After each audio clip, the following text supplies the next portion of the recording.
முன்னாள் முதலமைச்சர் கருணாநிதி பெயரில் கும்பகோணத்தில் பல்கலைக்கழகம் அமைக்கப்படும் என சட்டப்பேரவையில் தமிழக முதலமைச்சர் மு.க.ஸ்டாலின் அறிவித்துள்ளார். தமிழ்நாடு சட்டப்பேரவை கூட்டத்தொடரில் கும்பகோணத்தில் கருணாநிதி பெயரில் பல்கலைக்கழகம் அமைக்க சிறப்பு கவன ஈர்ப்பு தீர்மானத்தை முதலமைச்சர் மு.க.ஸ்டாலின் கொண்டு வந்தார். தீர்மானத்தின் மீது பேசிய தமிழ்நாடு காங்கிரஸ் கமிட்டி தலைவர் செல்வ பெருந்தகை, இந்தியாவில் தமிழ்நாடு முதன்மை மாநிலமாக உள்ளது என்றால் அது கருணாநிதி போட்ட விதை என்றும், ஜனநாயக தலைவர் கலைஞர் பெயரில் பல்கலைக்கழகம் தொடங்க வேண்டும் என்றும் கூறினார். ஒரு மாபெரும் தலைவருக்கு, எல்லா தலைவர்களுக்கும் பல்கலைக்கழகம் இருக்க வேண்டும் என்று விரும்பியவருக்கு, எல்லா மேனாள் முதலமைச்சர்களுக்கும் பல்கலைக்கழகம் இருக்கிறது. ஆனால் வரலாற்று சிறப்புமிக்க இந்த ஏழைகளின், எளிய மக்களின் துயரத்தை தூக்க முளைத்த உதய சூரியனாக தோன்றிய தலைவருக்கு பல்கலைக்கழகம் அமைக்க வேண்டும்.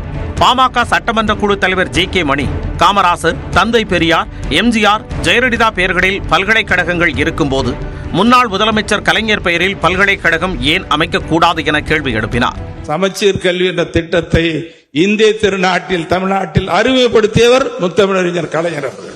இதையடுத்து பேசிய முதலமைச்சர் மு.க.ஸ்டாலின், மறைந்த முன்னாள் முதலமைச்சர் கருணாநிதி பெயரில் பல்கலைக்கழகம் தொடங்க பல்வேறு கட்சிகளின் சட்டமன்ற உறுப்பினர்கள், அவை முன்னவர், பேரவைத் தலைவர் ஆகியோர் தங்களுடைய கருத்துக்களை உணர்வு பூர்வமாக கூறியதாக தெரிவித்தார். இன்றைக்கு தமிழ்நாட்டில் இருக்கக்கூடிய பள்ளிக்கூடங்களாக இருந்தாலும், கல்லூரிகளாக இருந்தாலும், அவைகளெல்லாம் இன்றைக்கு வளர்ந்து மேலோங்கி மற்ற மாநிலங்களுக்கெல்லாம் எடுத்துக்காட்டாக ஏன் உலக அளவிலே இன்றைக்கு பாராட்டப்படக்கூடிய அளவிற்கு ஏன் முதலிடத்திற்கு வந்திருக்கு, நாட்டிலே முதலிடத்தில் இருக்கக்கூடிய நம்முடைய கல்வி நிலையங்கள் எல்லாம் உருவாவதற்கு காரணம்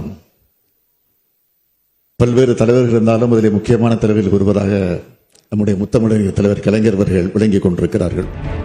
கல்வியின் வளர்ச்சிக்கு பாடுபட்டிருக்கக்கூடிய பல்வேறு திட்டங்களை உருவாக்கி தந்திருக்கக்கூடிய கலைஞருக்கு விரைவில் அவர் பிறந்த ஒருங்கிணைந்த தஞ்சை மாவட்டத்தில் இருக்கக்கூடிய கும்பகோணத்தில் பல்கலைக்கழகம் அமைக்கப்படும் என முதலமைச்சர் மு.க.ஸ்டாலின் அறிவித்தார். மாண்புமிகு உறுப்பினர் ஜே.கே. மணி குறிப்பிட்டது போல எந்தவித தயக்கமின்றி நான் அறிவிக்கிறேன், அங்கே கலைஞர் பெயரால் கும்பகோணத்தில் விரைவில் பல்கலைக்கழகம் ஏற்படுத்தப்படும். அதிமுக, பாஜக எந்த கருத்தும் தெரிவிக்காத நிலையில் மற்ற கட்சிகளின் ஆதரவுடன் சிறப்பு கவன ஈர்ப்பு தீர்மானம் நிறைவேற்றப்பட்டது.